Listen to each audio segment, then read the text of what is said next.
पाकिस्तान अफगानिस्तान के बीच युद्ध चल रहा है। खबरें आ रही हैं कि अफगानिस्तान ने ड्रोन भेज के पाकिस्तान में अटैक कर दिया है। उससे पहले कल खबरें रात में आ रही थी कि अफगानिस्तान ने जो बॉर्डर, जो डुरान बॉर्डर कहा जाता है, उस पर पाकिस्तानी सैनिकों पर हमला कर दिया। करीब 50 सैनिक मारे गए। उसके बाद एयर स्ट्राइक की खबरें आ रही है पाकिस्तान की तरफ से कि काबुल, कांधार जैसे जो बड़े शहर हैं अफगानिस्तान के, वहाँ एयर स्ट्राइक की गई।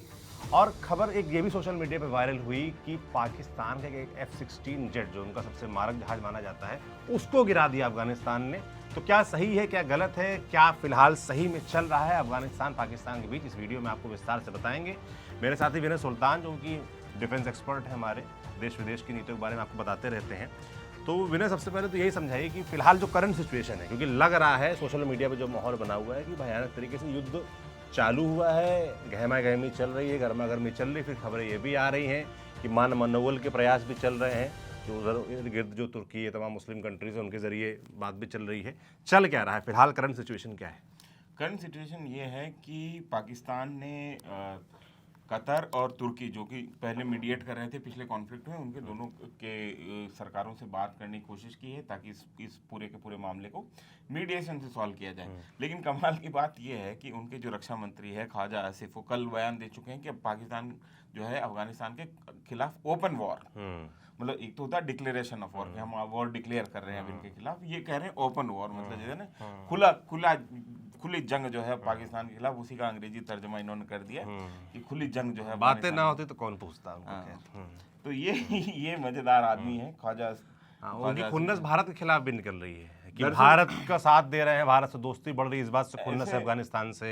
ऐसे क्या है कि बहुत सारी चीजें हम लोग है वो छूट जाएंगी, तो सिलसिलेवार तरीके से चलते थोड़ा सा समझ लेते। करंट सिचुएशन आपने बताया कि ओपन वॉर की घोषणा हो गई, आगे नहीं ओपन वॉर की घोषणा हो गई, लेकिन उस रक्षा मंत्री को सीरियसली कौन लेता है? मतलब पाकिस्तान में सीरियसली नहीं लेता, हम क्यों लेंगे? हम तो बेशक क्यों लेंगे। तो ऐसी बात है, लेकिन सिलसिलेवार तरीके से इसको समझते हैं। तो 22 तारीख को ये हुआ, 21 और 22 तारीख को इनके यहाँ पे एक बॉर्डर पे एक जगह पड़ती है जिसका नाम है बन्नू में क्या हुआ कि टीटीपी ने, जो तहरीक तालिबान पाकिस्तान है, उसने एक सुसाइड बॉम्बिंग की जिसमें इनके एक कर्नल साहब मारे गए। और किसी भी आप आर्मी कैंट में अगर जाते हैं जहाँ पे कर्नल जो होता है वो कम से कम 2 से 3 लेयर की सिक्योरिटी में होता है, तो मतलब टीटीपी ने 2-3 लेयर की जो सिक्योरिटी है वो पास की, और उसके बाद में कर्नल साहब के सामने जाके वो खुदकुश हमलावर जो है फट गया। और दूसरा इन्होंने इल्ज़ाम लगाया टीटीपी के ऊपर, वो इल्ज़ाम लगाया कि जो शिया मॉस्क में जो हमला हुआ था इस्लामाबाद के पास तरलाई नाम की एक जगह है, जिसमें 150 से ज़्यादा लोग घायल हुए थे, 30-35 से ज़्यादा लोग उसमें जा बहक हुए थे, मारे गए थे। तो इन दोनों का आरोप टीटीपी पर लगाते हुए 22 फरवरी को पाकिस्तान ने एयर स्ट्राइक की टीटीपी के ठिकानों पे, तथाकथित तौर पे। और उसमें हुआ ये कि ऐसा पाकिस्तान का दावा है, अफगानिस्तान का दावा है कि उसमें मासूम लोग मारे गए, बच्चे, महिलाएं। उसमें ये कहना है कि 18 लोग जो हैं वो मासूम लोग मारे गए, अफगानिस्तान का ये दावा था। और दूसरा अफगानिस्तान का ये कहना था कि आपने हमसे बिना पूछे स्ट्राइक की, हमारा एयर स्पेस वायलेट किया, और हमारा एयर स्पेस अगर आपने वायलेट किया तो इसका जवाब हमको देना पड़ेगा। तो ये स्थिति बनी। तो उन्होंने ये भी कहा, उन्होंने तुरंत बाद 22 तारीख को ही दरअसल वहाँ पे थोड़ी मोटी झड़प शुरू हो गई थी। 22 तारीख को जो अफगानिस्तान के विदेश मंत्री हैं, उन्होंने पाकिस्तान के विदेश जो वहाँ पे दूतावास है, उन पाकिस्तान के दूत को बुलाया और कहा कि अब हम इसका समय आने पे जवाब देंगे, लेकिन हम तारीख नहीं बताएंगे कब करने वाले हैं। लेकिन क्योंकि पाकिस्तान में ऐसी सिचुएशन हो जाती है तो पाकिस्तान को भी समझ में आ रहा था कि ऐसा अटैक जो है वो आने ही वाला है। और वो अटैक हुआ कल वहाँ के लोकल समय के हिसाब से 5:30 तारीख 26। तो 26 तारीख को वहाँ के लोकल समय के हिसाब से 5 बजे, और सबसे पहले एक जगह पड़ती है इनकी बाजोड़ पाकिस्तान में, वहाँ पे सबसे पहले जो है रिटेलिएटरी एक्शन जो है अफगानिस्तान की तरफ से शुरू हुआ। और कई केसेस में ऐसा हुआ कि अफगानिस्तान के जो लड़ाके थे उन्होंने जो फेंसेस थी वो क्रॉस करके वो पाकिस्तानी पोस्ट पे जाके उन्होंने कब्जा कर लिया। जो इनके प्रवक्ता हैं अफगानिस्तान के, उनका ये कहना कि हमने 19 पोस्ट कब्जा की हैं और 55 के तकरीबन जो है पाकिस्तानी सोल्जर वो हैं मारे हैं, और 7 के तकरीबन हमारे पास में जो है 7 सोल्जर हमारी गिरफ्त में हैं। तो ये स्थिति अभी बनती है। और ये अफगानिस्तान का जवाबी हमला था, ये अफगानिस्तान का जवाबी हमला था। फिर उसके बाद में 12 बजे के आसपास जो है रात में वहाँ के 12 बजे, मतलब हमारा थोड़ा और पहले 12 साढ़े 12 के आसपास जो है पाकिस्तान ने फिर रिटेलिएटरी जो है एयर स्ट्राइक की काबुल में, कंधार में, कई मल्टीपल जगहों पे। उसमें काबुल में ये कहा जा रहा है कि एक एमिनेशन डिपो जो है वो जल के खाक हो गया। वहाँ पे स्ट्राइक की कई जगहों पे, एक 20 बेड का हॉस्पिटल है उसके ऊपर भी बोला गया कि हमला हुआ है, और बार बार ये कहा गया अफगानिस्तान की तरफ से कि हमारे सिविलियन इलाकों में बम गिरे हैं। एक और इस बीच में दिलचस्प घटना ये हुई, Pakistan army being Pakistan army की, उन्होंने एक रॉकेट फायर किया और वो रॉकेट जो है बाजोड़ में उन्हीं के सिविलियन इलाके में जाके गिर गया। क्या बात कर रहे हैं? हाँ, तो उसमें भी 5 लोग घायल हुए जिसमें 3 महिलाएं हैं। अच्छा। तो ये भी बना, तो पाकिस्तान जो कि दुनिया की नंबर 1 आर्मी है, तो उसकी ये एक उदाहरण उसका ये भी है। तो जैसे जो जहाज की आप बात करें तो वो जो सोशल मीडिया पे चल रहा है, वही मैं पूछ लूँ वो साई ऑप्स हैं और AI से बनाए हुए जहाज हैं, और साई ऑप्स इसको कहा जाता है। फॉग ऑफ वॉर में होता ही है कि बहुत सारी मिस इन्फॉर्मेशन फैलाने की कोशिश की जाती है, खासतौर पे इस तरीके से कि ताकि आप अपने जो ओपोनेंट हैं उसको डिमोरलाइज करने की कोशिश करें। अब तक हम ये मानते हैं कि पाकिस्तान इन सब चीज़ों में मास्टरी रखता है, उनके जहाज बाद में उड़ते हैं, उनका प्रोपेगेंडा पहले उड़ना शुरू हो जाता है। और अभी हमने देखा कि उन्होंने टीवी कमर्शियल टाइप का एक वीडियो भी शूट किया जिसमें वो कह रहे थे कि अजी हाँ वाला। तो बड़े मज़ेदार वीडियो है, अभी अगर मौका मिले तो देखिएगा कि आप पाकिस्तान पे हमला कर दोगे और कुछ नहीं कर पाओगे, जी हाँ। और लोग उसमें नीचे वीडियो लगा रहे हैं जो इनके सैनिक जो वहाँ पे मारे गए हैं उनका।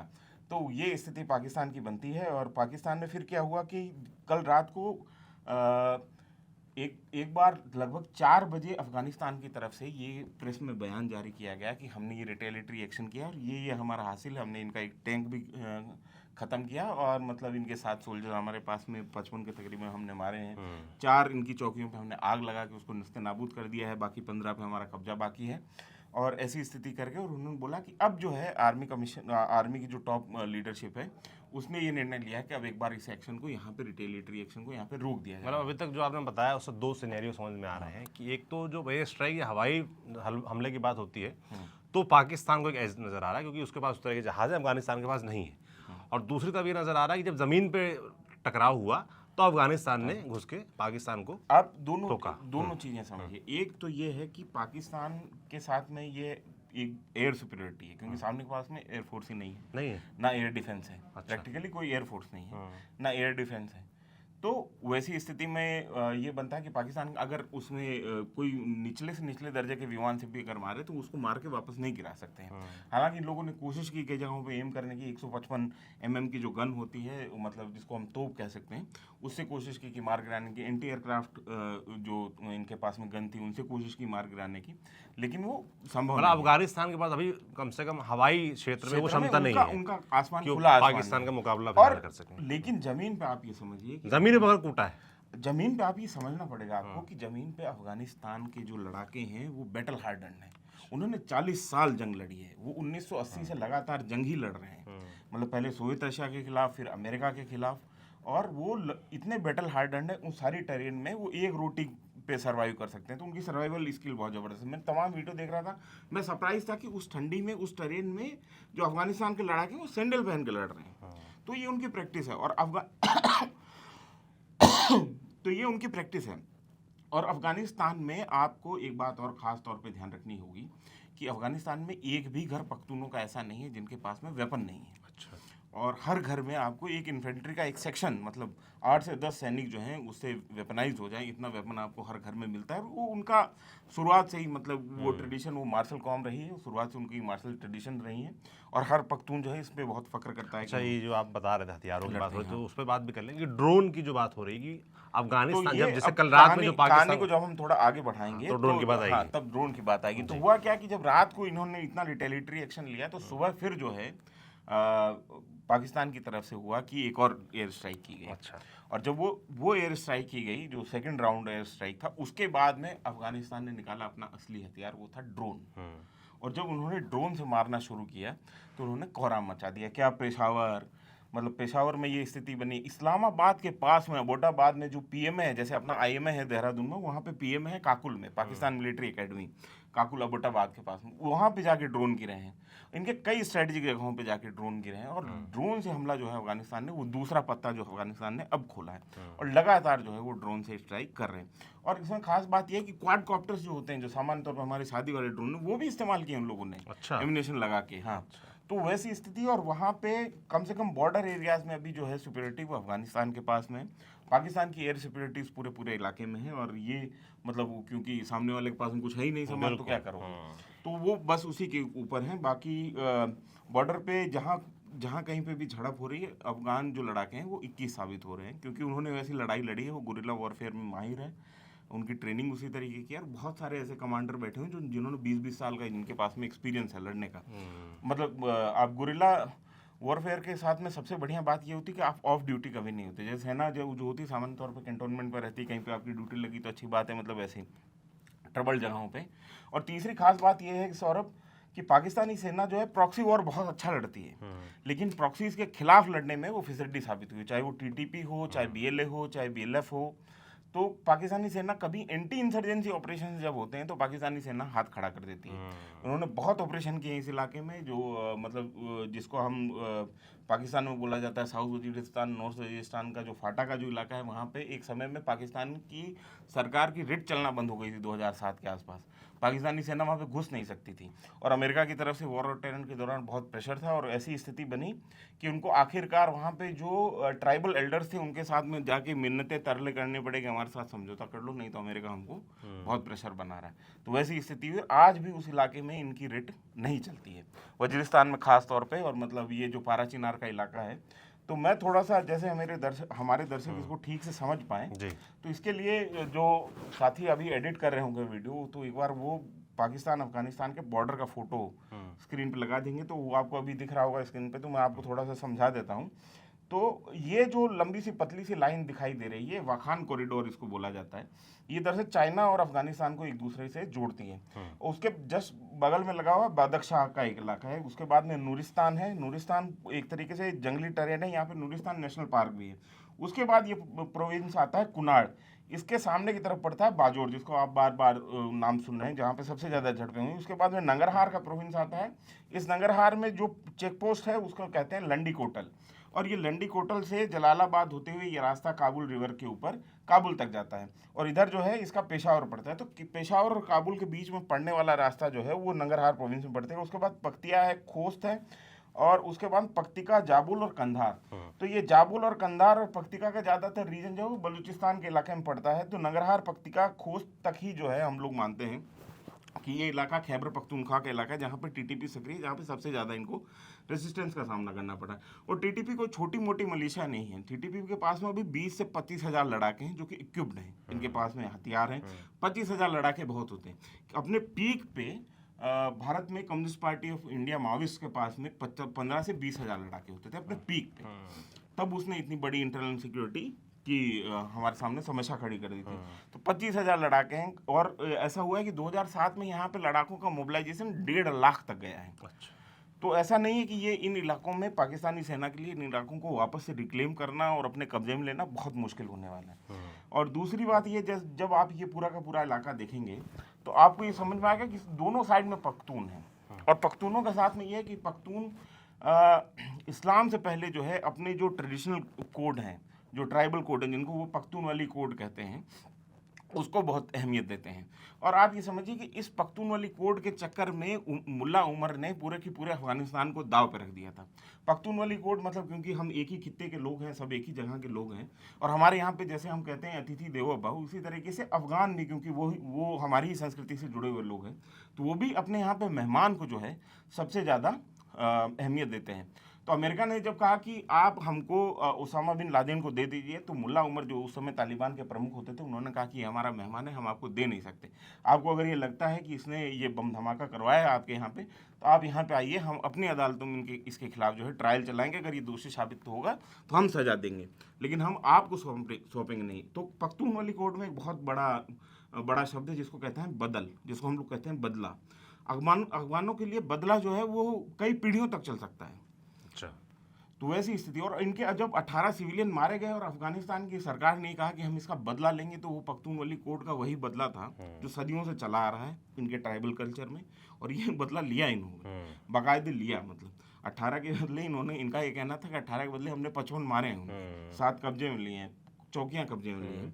पर इसका मतलब कुल मिला के अभी तक जो लड़ाई झगड़ा, जो सिनेरियो पूरा आपने समझा दिया, अब ये समझाइए कि लोग जानना चाहेंगे कि भारत का क्या स्टैंड है, भारत की तरफ से कोई पक्ष आया क्या? अरे इस मजेदार पूरे बात मसले यह है पर? कि जैसे जो डीजी आईएसपीआर हैं अहमद शरीफ चौधरी साहब, उन्होंने अभी 4 बजे हमारे समय के हिसाब से 4:30 बजे उन्होंने प्रेस कॉन्फ्रेंस की। उन्होंने कहा कि पाकिस्तान में जितने भी आतंकी हमले हो रहे हैं उसके पीछे भारत की स्पॉन्सरशिप है। अच्छा। तो उन्होंने घसीट लिया हमको, हम बोल नहीं रहे कुछ। तो उनका ये कहना है भारत की स्पॉन्सरशिप है और अफगानिस्तान जो है भारत के प्रॉक्सी की तरह काम कर रहा है और हम जो है इसको धूल चटा के रहेंगे और ये वो फलान ढिमकान जो लंबी लंबी बातें ये कहते हैं। कमाल की बात ये है कि अहमद शरीफ चौधरी के पिताजी हुआ करते थे सुल्तान बशीरुद्दीन चौधरी साहब, और वो सुल्तान बशीरुद्दीन चौधरी साहब वैज्ञानिक थे। अच्छा। और वो अलकायदा के लिए न्यूक्लियर बम बना रहे थे। वाह।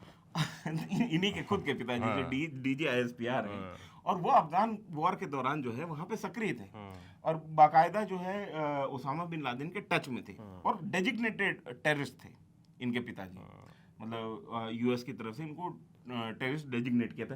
और यहाँ पे उनकी कहानी खत्म नहीं होती, वो जिन्न से एनर्जी पैदा करके बम बना रहे थे। अच्छा। तो DGISPR की खैर मेरे को फैमिली हिस्ट्री में नहीं जाना, लेकिन कमाल के लोग हैं। पर ये अच्छा लगा जिन वाला ये टेक्नोलॉजी ये पाकिस्तान में रहेगी, बाहर नहीं आ पाएगी। पाकिस्तान में भी रह नहीं पाई। अहमद शरीफ चौधरी के वालिद साहब के बारे में बहुत ज्यादा तारीफ नहीं करूंगा, खैर उन्होंने लेकिन कह दिया। भारत की तरफ से कोई बयान आया अभी तक इस पूरे मसले पे? कोई आधिकारिक बयान नहीं आया है। हालांकि कल जो वहाँ पे प्रधानमंत्री इजराइल में थे और वहाँ पे एक जॉइंट स्टेटमेंट दिया जा रहा था, उसको AI से मॉर्फ करके और ISPR ये चला रहा था कि जहाँ पे नरेंद्र मोदी साहब और इजराइल के जो प्रधानमंत्री हैं नेतन्याहू, वो ये बोल रहे हैं कि हमारी इतने मिलियन की डील हुई, उसमें से हम एक स्पेशल पैकेज अफगानिस्तान के लिए निकाल रहे हैं और अफगानिस्तान की सुरक्षा हमारी जिम्मेदारी। जबरदस्ती अफगानिस्तान को एक तरीके से भारत का इत्तेहादी, भारत का समर्थक साबित करने के लिए, और उससे बड़ा इजराइल का समर्थक साबित करने के लिए, क्योंकि मुस्लिम दुनिया में कोई देश अगर खुद को इस्लामिक अमीरात बोल रहा है और इजराइल का समर्थन है, और जबकि उल्टा हो रहा है, पीस डील में खुद जा रहे हैं इजराइल। इन्होंने खुद कमिट किया है कि पीस ब्रिगेड जो बनेगी उसमें पाकिस्तानी सोल्जर सर्व करने जाएंगे और टेबल के नीचे से ये डील हो रही है। और इन्होंने पहली बार नहीं किया ना, बहुत बार किया है। जियाउल हक ने खुद सर्व किया है इजराइल की तरफ से, जियाउल हक खुद लड़े हैं इजराइल की तरफ से, वहाँ पे उन्होंने सर्विस की है। और ये जितने जो खुद मर्द मोमिन खुद को बोलते हैं, इस्लाम का सबसे बड़ा झंडादार बोलते हैं, उनकी सबकी हिस्ट्री इस तरीके से करप्ट है। सौरभ बिल्कुल, आखिरी मेरा सवाल इस पूरे मसले पे है कि अब किस दिशा में जाती है ये लड़ाई दिख रही है? रुकेगी, ये विवाद और बढ़ेगा, और देश भी क्या इन्वॉल्व होंगे? दरअसल मामला ये है कि पाकिस्तान का अफगानिस्तान में जो सबसे बड़ा स्टेक होल्डर है, जो सबसे बड़ा तुरुप का पत्ता है, उस आदमी का नाम है सिराजुद्दीन हक्कानी। वो वहाँ पे इंटरनल मिनिस्टर है। अच्छा। अफगानिस्तान में। लेकिन सिराजुद्दीन हक्कानी, जिसको हक्कानी नेटवर्क का सरगना बोला जाता है, अब सिराजुद्दीन हक्कानी का जो प्रभाव क्षेत्र है वो खोस्त में है, ठीक है। और खोस्त में आज खोस्त शहर में जुमे की नमाज के बाद में एक मीटिंग बुलाई गई। इस मीटिंग में सिराजुद्दीन हक्कानी ने कहा, पाकिस्तान को चेतावनी देते हुए कि हम अफगान हैं और हम सारे के सारे मुजाहिद हैं और हमको सेना नहीं बुलानी पड़ेगी, हम सारे नागरिक ही उठ के आ जाएंगे, और अगर हमारी अपराइजिंग हो गई तुम्हारे खिलाफ में, तुम्हारा बचना मुश्किल हो जाएगा। तो ये स्थिति है। तो पाकिस्तान अभी पूरी तरीके से वहाँ पे डिस्क्रेडिट हो गया है और ये लोग, ये वॉर जो है ये लंबा खींचेगा, क्योंकि जैसे जैसे पाकिस्तान के साथ में दिक्कत ये है कि वहाँ पे आसिम मुनीर को ये साबित किया, वो बहुत बुरी तरीके से गिरे हुए हैं राजनीतिक उसमें। तो अपने इनलेजिमिट जो पावर है उसको लेजिमिटाइज करने के लिए उनको एक ऐसा परमानेंट दुश्मन तैयार करना पड़ेगा जिसका डर दिखा के जो है जनता को फौज के पीछे खड़ा कर सके। उन्होंने भारत के साथ ये करने की कोशिश की, हालांकि खुद को फील्ड मास्टर बना लिया, लेकिन भारत के साथ में रिस्क है कि वहाँ मार पड़ती है, तो अफगानिस्तान के खिलाफ हमला शुरू किया है और ये बहुत तरीके से हुआ है। तो अभी जो पाकिस्तान जो है कि अफगानिस्तान के साथ जो पॉलिसी है, पाकिस्तान के अफगानिस्तान के साथ जो रिलेशन, वो इतिहास में इतने बुरे कभी नहीं रहे जितने अभी की स्थिति है। और पाकिस्तान की तरफ से लगातार ये आरोप लगाया जा रहा है कि अफगानिस्तान जो है वो भारत की प्रॉक्सी की तरह काम कर रहा है और भारत आतंकवाद को शरण देता है, हमारे जो हमले होते हैं उसके पीछे वो रिस्पॉन्सिबल है। इस तरह के लगातार उनके आरोप लगते रहते हैं और उसी बहाने से जो समझाने की सुल्तान कोशिश कर रहे हैं कि जो हमले हो रहे हैं उसके पीछे क्या पॉलिटिक्स है, पाकिस्तान क्या नैरेटिव दिखाना बताना चाहता है दुनिया को, तो वो पूरा समझाए। बाकी लड़ाई क्या चल रही है डायरी में जो है बता दिया आपने, कोई बचा तो नहीं है? नहीं, बात हमसे कोई यार एक लिखा था पन्ना रही गया बताना। नहीं हो गया सर। हाँ। तो जो अभी तक की जानकारी है कि लड़ाई किस मुकाम पे है, पाकिस्तान की तरफ से क्या किया गया है, अफगानिस्तान की तरफ से क्या किया गया है और आगे क्या हो सकता है, क्या पॉलिटिक्स, वो हमने इस वीडियो में समझाने का प्रयास किया। नज़र हमारी बनी रहेगी इस पूरे मसले पर, जो भी अपडेट्स आएंगे आप तक हम जरूर पहुंचाएंगे। आपको ये वीडियो कैसा लगा कमेंट बॉक्स में लिखकर जरूर बताइएगा। बाकी न्यूज़ पिंच देखते रहिए, अपने दोस्तों को भी दिखाते रहिए। शुक्रिया।